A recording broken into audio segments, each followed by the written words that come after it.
পুরুষরা এক। সব পুরুষরা এক, তাই না? অবশ্যই সব পুরুষ এক, সবগুলা শয়তান।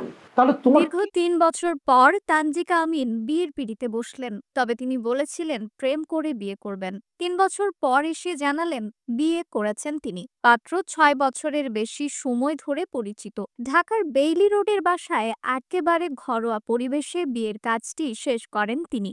২০০৪ সালের লাক্স আনন্দধারা মিস ফটোজেনিক প্রতিযোগিতায় প্রথম রানার আপ তানজিকা আমিন। ২০ বছরের ক্যারিয়ারে কাজের সংখ্যা তুলনামূলক কম, তবে এখন আগের চেয়ে তিনি অনেক বেশি সিরিয়াস। আগে বয়সও ছিল কম, মাত্র ২০ বছর বয়সে বিনোদন অঙ্গনে কাজ শুরু করেছেন বলে জানান। এক যুগ আগে তানজিকা আমিন বিয়ে করেছিলেন স্থপতি এনামুল করিম নির্ঝরকে।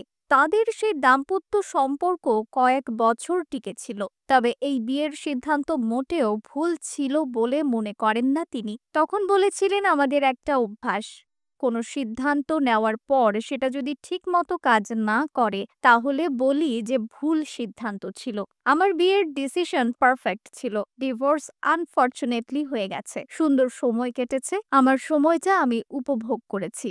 এসব নিয়ে আমার কোনো অনুতাপ বা অনুশোচনা নেই।